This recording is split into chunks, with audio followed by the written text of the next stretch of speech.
Exam नहीं करवा सकती कंडक्ट। मेरे भाई, अभी नियुक्ति पत्र दिया नहीं गया, आप मेरे वक्तव्य को निकालिए। मैंने ये कहा कि अगर नीतीश कुमार और महागठबंधन की सरकार साल भर में 10 लाख लोगों को सरकारी नौकरी दे दे तो मैं उनके समर्थन में इस पूरे अभियान को वापस ले लूंगा और इतना ही नहीं, उनका झंडा लेकर घूमूंगा।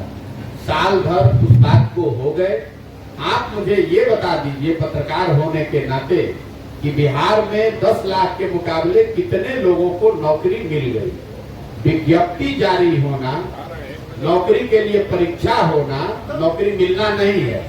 हम आपको हजारों ऐसे लड़कों से मिला सकते हैं, बच्चों से, जो पिछले 4 साल 5 साल से एडमिट कार्ड लेकर परीक्षा देकर घूम रहे हैं। या तो प्रश्न पत्र लीक हो गया या कोई कोर्ट में चला गया, उनको नियुक्ति नहीं हुई। तो जब नियुक्ति हो जाए तब बात कीजिएगा। दूसरी एक और बात समझ लीजिए, जो ये बीपीएससी में अभी नियुक्ति की बात आप कर रहे हैं, मेरा आपको आग्रह होगा कि उसके बाद जब नियुक्ति पत्र जारी हो जाए तो हमसे मिल लीजिएगा। तो आपको ये बताएंगे कि उसमें बिहार के कितने बच्चों को नौकरी मिली, क्योंकि ये पूरे देश के लिए ओपन व्यवस्था थी। तो इसमें बिहार के कितने बच्चों को नौकरी मिली उसको पहले आने दीजिए। इतना मत आतुर होइए कि नौकरी मिल गई और भाई 10 लाख का है तो उसके बदले 2 लाख का वो कह रहे कि नियुक्ति पत्र देंगे। अभी दिया नहीं है ना, आज आने दीजिए। उसके बाद देखिएगा कि बिहार के कितने बच्चों को उसमें जॉब मिल गया। सर, भूमि सुधार के संबंध में बताया जाए, लैंड रिफॉर्म माने आपने उन कमियों को सुधार कैसे किया जाएगा, उनमें सुधार कैसे लाए जाएंगे और ये सुधार क्या प्रशांत कुमार ही ला पाएंगे या फिर कोई भी?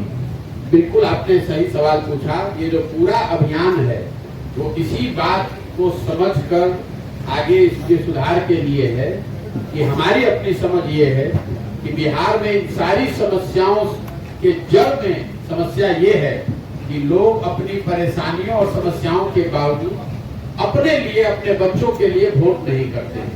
वोट बिहार में जाति पर करेंगे, धर्म पर करेंगे, 5 किलो अनाज के लिए करेंगे, अयोध्या में राम मंदिर बने इसके लिए करेंगे, पुलवामा के लिए करेंगे, या लालू जी के डर से भाजपा को और भाजपा के डर से लालू जी को करेंगे। यहाँ पर लोग बच्चों के पढ़ाई के लिए, रोजगार के लिए, सड़क के लिए, फैक्ट्री के लिए वोट करते ही नहीं। अगर आप इस अभियान को नजदीक से देखिएगा तो हर गांव में 4000 से ज्यादा गांव में मैं ये सवाल पूछता हूँ लोगों से, उनके बच्चों के सर पर हाथ रखवा कर हाथ उठवाता हूँ कि बताइए कि आपने जीवन में कभी पढ़ाई और रोजगार के लिए वोट किया है कि नहीं। और आज तक बिहार में हमको कोई आदमी अभी तक नहीं मिला, पत्रकार हो कि प्रबुद्ध हो कि शिक्षक हो कि अनपढ़ है कि मजदूर है, जिसने ये कहा हो कि हमने भैया पढ़ाई के लिए वोट किया है। तो इस अभियान का लक्ष्य ये है, 3 जो लक्ष्य है। पहला कि यहाँ पर की जो ग्रास रूट की समस्याएं हैं उसको गंभीरता से जमीन पर उतरकर समझा जाए और हर पंचायत के लिए, इसको आप याद रखिए, मैं पदयात्रा सिर्फ रोड के लिए नहीं घूम रहा हूँ। अगर 1 महीने में सीतामढ़ी में हूँ तो यहाँ के हर पंचायत के अगले 10 साल के विकास का योजना बना रहे हैं, ताकि जब ये पदयात्रा पूरी हो तो बिहार के 8500 पंचायतों के आगे 10 साल का ब्लूप्रिंट बनाकर जारी किया जाए। दूसरा, अगर योजना होने से तो बात सुधार होगा नहीं, लोगों को, सही लोगों को चुनकर आना है। तो सबसे पहले उसके लिए जरूरी है कि समाज को इस बात के लिए तैयार किया जाए कि आपने दलों को, जात को, धर्म को, नेताओं को बहुत वोट दे दिया, एक बार अपने और अपने बच्चों के भविष्य के लिए वोट दीजिए। तीसरा ये प्रयास है कि अगर आपके पास योजना हो, समाज में समझ भी हो, तो भी विकल्प तो होना ही चाहिए। तो हर प्रखंड पंचायत से ऐसे लोगों को ढूंढ कर निकाला जाए जो इस परिकल्पना से जुड़कर बिहार में एक नया विकल्प, नई व्यवस्था बनाना चाहते हैं। और इसीलिए आप देख रहे हैं कि जब पदयात्रा पूरी होती है तो हर जिले में, आपके सीतामढ़ी जिले में भी करीब 60,000 लोग इससे जुड़ेंगे। उन 60,000 लोगों की मदद से यहाँ पर जिले में, प्रखंड में, पंचायत में, गांव स्तर पर पूरा संगठन बनाकर ही मैं बाहर निकलूंगा। और वो उन पर है कि अब यहाँ पर नया विकल्प कैसे बनाएं। आपका जो सवाल था, प्रशांत किशोर इसको बिल्कुल नहीं सुधार सकते हैं।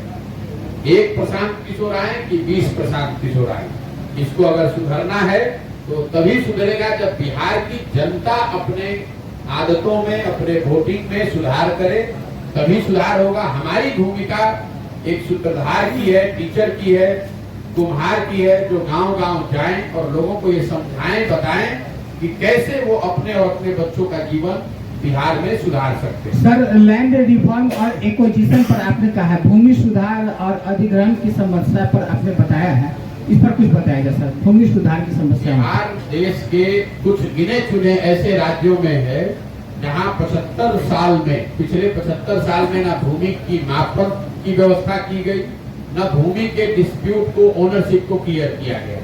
नतीजा ये है कि करीब करीब 50% जमीन डिस्प्यूटेड लैंड है। यहाँ हम लोग कहते हैं बिहार में जमीन नहीं है, जनसंख्या बहुत ज्यादा है, वो तो एक पहलू है।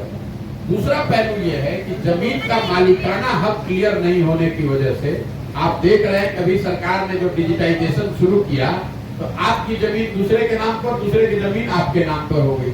पिछले 25-30 सालों से जमीन का मालिकाना, आपके दादाजी थे, आपके पुरखे थे, उनकी मृत्यु हो गई और उन्हीं के नाम पर अभी तक रसीद कट रहा है, उसका कोई बंटवारा नहीं हुआ, मालिकाना हक नहीं है। तो आपके पास जमीन है लेकिन आप उस जमीन को गिरवी रख के लोन लेकर व्यापार नहीं कर सकते।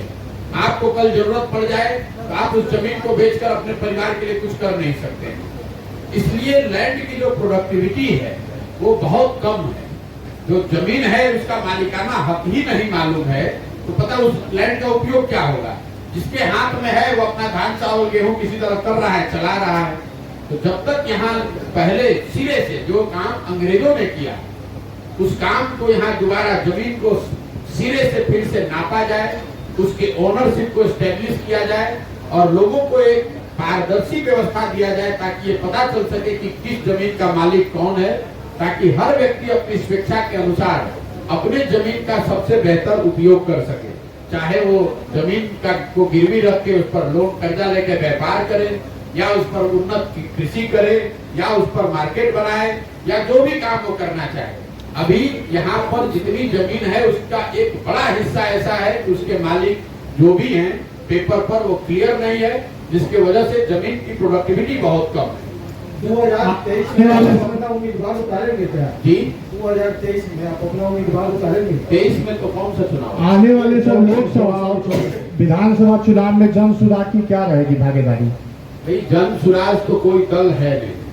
जो बात मैंने पदयात्रा के शुरुआत में कही है, ये दल नहीं है, प्रशांत किशोर इसके नेता नहीं है। हमारा काम है कि पूरे बिहार में घूमकर इन समस्याओं को समझें और हमको भगवान ने जो शक्ति बुद्धि साधन व्यवस्था दिया है, बिहार के विकास के लिए एक हर पंचायत वाइज नया ब्लूप्रिंट बनाया जाए। हर पंचायत से ऐसे लोगों को ढूंढ कर निकालें जो बिहार में समझते हैं कि एक नया विकल्प बनना चाहिए। जब ये सारे लोग साथ में आएंगे तो वो लोग मिलकर निर्णय लेंगे। जिन जिलों से पदयात्रा हो गई वहां पर जो लोग जन सुराज के पुरोधा या संस्थापक बन रहे हैं, ये निर्णय उनको करना है कि चुनाव लड़ना है कि नहीं लड़ना है। उदाहरण के तौर पर जब पहले 5 जिलों में हम लोगों ने पदयात्रा खत्म की तो एक एमएलसी का उपचुनाव हुआ। तो उन 5 जिलों के जो जन सुराज के साथी थे उन्होंने ये तय किया कि भैया हम लोग को ये उपचुनाव लड़ना चाहिए। तो एक जन सुराज में से ही एक शिक्षक निर्दलीय उम्मीदवार के तौर पर चुनाव लड़े और जन सुराज के साथियों ने मिलकर उनका सहयोग किया और उनको जिताकर लाए भी। तो लोकसभा को लेकर चुनाव जन सुराज से कोई लड़ेगा कि नहीं, इस पर 2 टिप्पणी मैं कर सकता हूं। पहला, जन सुराज जब दल नहीं है तो जन सुराज तो लड़ नहीं सकता है, लेकिन जन सुराज परिवार से जुड़ा हुआ कोई व्यक्ति अगर चुनाव लड़ता है या तय करता है जन सुराज सीतामढ़ी परिवार के हमें चुनाव लड़ना है, तो ये संभव है कि वो अपने बीच से किसी को चुनाव लड़ाए। और अगर वैसे ऐसी कोई बात होगी तो उसमें प्रशांत किशोर और जन सुराज की जो भी ताकत समझ है वो उस उम्मीदवार के पीछे लगेगी। आप मुख्यमंत्री जी के करीब रहे हैं, आप प्रशांत जी आप मुख्यमंत्री जी के करीब ही रहे हैं। जेडीयू में ये खबर आ गई है कि जो कुछ लोग गुट बनाए हुए हैं, अलग अलग गुट है, कोई कहता है राजद में भी रहेगा, कोई कहेगा टूट जाएगा। आप क्या मानते हैं? देखिए, जदयू जो पार्टी है करीब करीब उसका अंतिम दौर चल रहा है। हम उनके करीब रहे इसलिए नहीं बता रहे, जो हमारी अपनी राजनीतिक समझ है नीतीश कुमार जी के लंबे राजनीतिक पारी का ये अंतिम दौर है। मेरा अपना मानना है कि लोकसभा चुनाव तक उनका दल इसी स्वरूप में बना रहेगा, लेकिन लोकसभा चुनाव में जदयू को करारी हार मिलेगी। मैं जदयू की बात कर रहा हूँ, महागठबंधन की बात नहीं कर रहा हूँ। जदयू को करारी हार मिलेगी, उसके बाद उस दल का विघटन होना निश्चित है। कोई भी जदयू को इस स्वरूप में लंबे समय तक बचा नहीं सकता है। अब जो भी उस दल में शामिल हैं, लोग ऑलरेडी आप देख रहे होंगे, कोई भाजपा भाग रहा है, कोई जनसुराज आ रहा है, कोई दूसरे दल में जा रहा है। जो भी जिनको भी राजनीति करनी है वो जदयू को समझ रहा है कि जदयू का कोई राजनीतिक भविष्य नहीं है। तो स्वाभाविक तौर पर जब डूबता हुआ जहाज रहेगा तो हर आदमी उसमें गुट बनाएगा, सोचेगा भाई हमारे लिए कुछ इसमें जो मिल जाए। तो ये उसी फेनोमेना को दिखाता है। कौन गुट बनाया है नहीं बनाया है ये महत्वपूर्ण नहीं, महत्वपूर्ण ये है कि जदयू का विघटन आने वाले कुछ महीनों में, लोकसभा चुनाव के कुछ महीनों के अंदर वो निश्चित है। और मैंने ये भी कहा है, मैं रोज रोज इस तरह की भविष्यवाणी नहीं करता हूँ। आप पत्रकार बंधु जो हमें फॉलो करते हैं उनको मालूम है, मैंने जीवन में एक बार बंगाल में कहा कि भाजपा को यहाँ 100 सीट नहीं आएगा, उनको 77 सीट आया। मैंने बिहार के संदर्भ में कहा है कि जदयू को एज ए दल लोकसभा चुनाव में 5 सीट भी नहीं आएगा। अगर आ जाए तो मैं पूरे बिहार की जनता के सामने खड़े होकर माफी मांगने को तैयार हूँ। आ ही नहीं सकता। सर पप्पू यादव कह रहे हैं सर जी मीडिया से त्रिपुरारी बोल रहे हैं। पप्पू यादव का कहना है कि नीतीश कुमार का जो आचरण है वो महात्मा गांधी का जो है बिल्कुल ये है, क्या कहते हैं, कॉपी है। किसने कहा, किस पर क्या आचरण कहा, इस पर हम टिप्पणी क्या करें? पप्पू यादव जी अगर कौन गांधीवादी है इसका सर्टिफिकेट अगर पप्पू यादव जी देश में देने लगे, ये अपने आप में बहुत बड़ी चिंता का कारण है। और जहां तक नीतीश जी की बात है तो गांधी जी की बात तो वो करते ही रहे हैं, लेकिन जो उन्होंने कहा कि गांधी जी के नाम पर जो उन्होंने किया और जो कर रहे हैं वो तो उसमें कहीं कोई तालमेल है नहीं। सर एक बड़ा सवाल है आपके लिए, कौन से प्रशांत किशोर सही है? वो जो सबसे पहले भाजपा के लिए काम कर रहे थे, वो जिन्होंने बंगाल में काम किया, वो जिन्होंने बिहार में काम किया, वो जो अब है?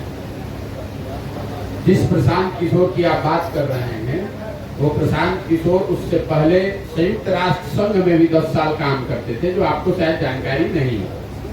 10 साल हमने संयुक्त राष्ट्र संघ में काम किया, फिर उस काम को छोड़े और जिस काम को हम करते थे जो आप जानते हैं, उस काम को हमने 2011 से 2021 तक किया।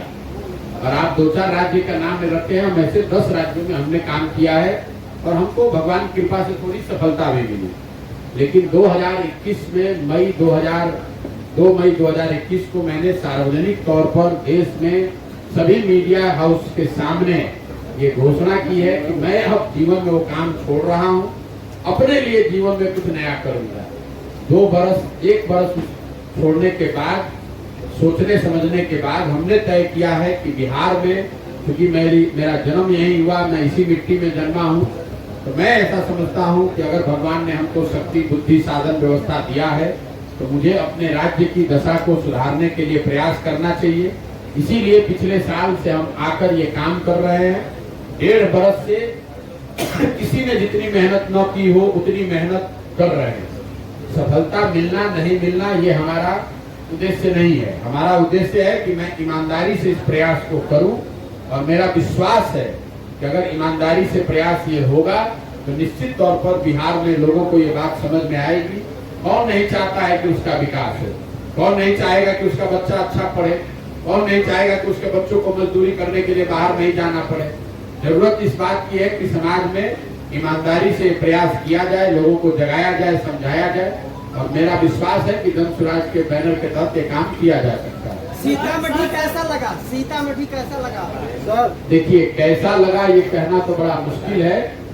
एक तो व्यक्तिगत बात है कि आप सीतामढ़ी आए, आपको अच्छा लगा, खराब लगा, लेकिन विकास के नजरिए से, लोगों के नजरिए से मैंने आपको पहले बताया कि सीतामढ़ी अभी तक के जितने जिलों में मैं घूम कर आया हूँ उसमें शायद सबसे गरीब और पिछड़े जिलों में इसको मैं रखूंगा। लोगों की जो परेशानी, बदहाली है वो किसी दूसरे जिलों के मुकाबले कहीं ज्यादा ही है, कम नहीं है। तो उस नजरिए से सीतामढ़ी में जो पदयात्रा है और लोगों की जो परिस्थिति है वो दुखद लगी। नीतीश कुमार क्या बीजेपी के साथ फिर जा सकते हैं? और नीतीश कुमार किसके साथ जा सकते हैं ये खुद स्वयं नीतीश कुमार भी नहीं बता सकते। नीतीश कुमार की जो राजनीति करते हैं, आप लोग भी पत्रकार हैं, बिहार में लंबे समय से उनको आपने देखा होगा।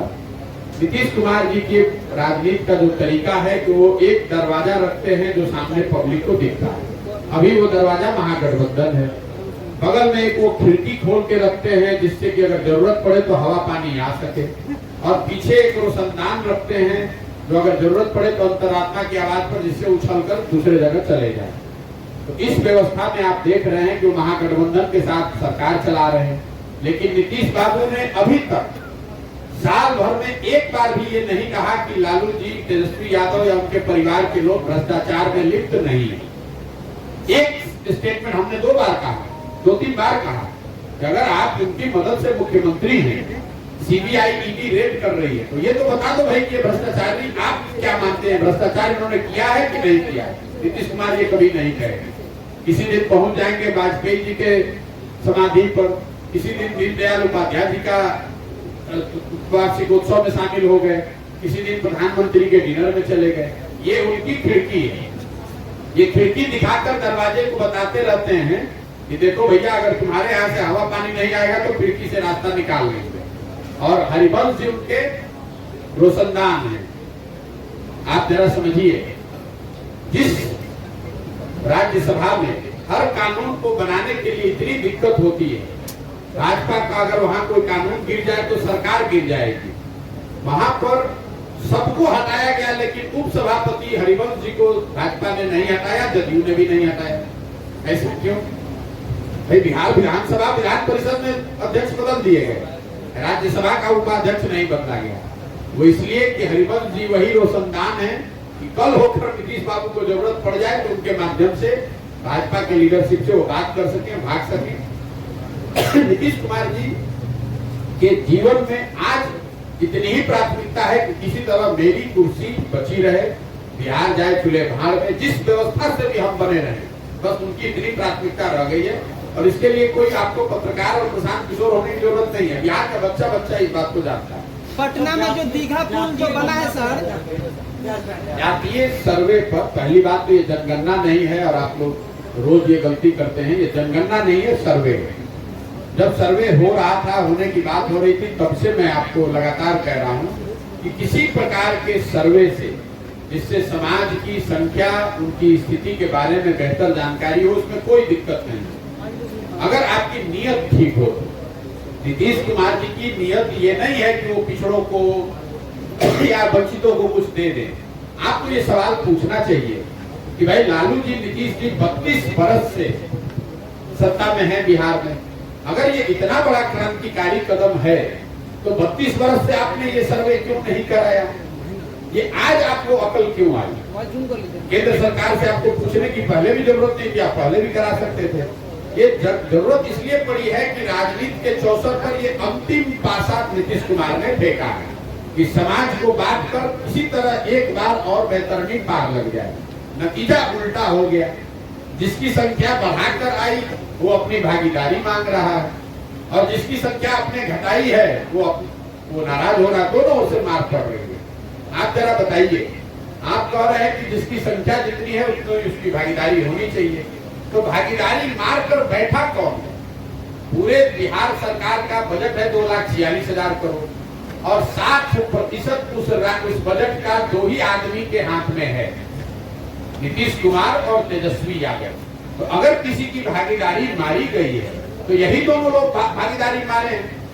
जरा नीतीश कुमार और लालू जी की पार्टी ये बता दे कि कितने अपने पिछड़ों को उन्होंने टिकट दिया है, कितने मुसलमान भाइयों को उन्होंने, दलितों को टिकट दिया है, कितने उनके विधायक अति पिछड़ा और दलित और मुसलमान समाज के हैं, और सबसे बढ़ के उनके मंत्रिमंडल में इन समाज के कितने लोग मंत्री हैं और किन विभाग के वो मंत्री हैं। तेजस्वी जी 3 विभाग के मंत्री हैं।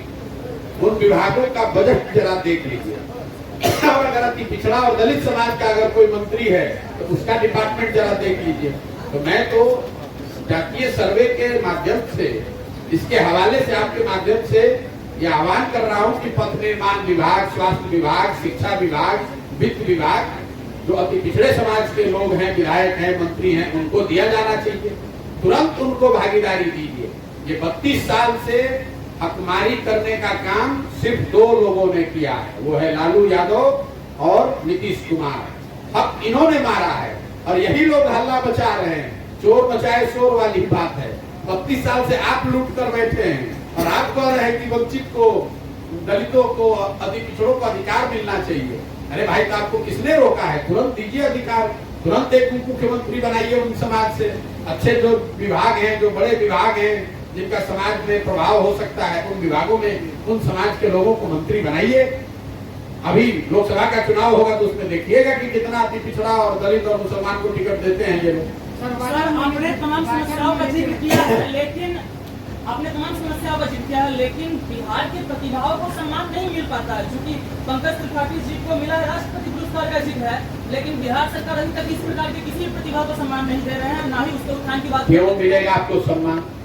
आप देश के सबसे गरीब, सबसे पिछड़े, सबसे ज्यादा भुखमरी और अशिक्षित समाज हैं, तो आपको सम्मान नहीं, आपको गाली मिलेगी जो हम लोग को मिलती है। बिहार का आदमी जब भी बिहार के बाहर जाता है तो उसको बिहारी कहने में अपमान महसूस होता है। एक पंकज त्रिपाठी, एक मनोज वाजपेयी, एक कोई आदमी IAS बन जाए, एक कोई प्रशांत किशोर, पूरा बिहार का समाज नहीं है। सच्चाई ये है कि हर एक प्रशांत किशोर, हर एक पंकज त्रिपाठी के बदले बिहार के 10 लाख बच्चे वहीं 19 शहरों में मजदूर हैं, कूड़ा साफ कर रहे हैं, सब्जी बेच रहे हैं, ठेला चला रहे हैं। तो आपको सम्मान कैसे मिलेगा? Sir, water management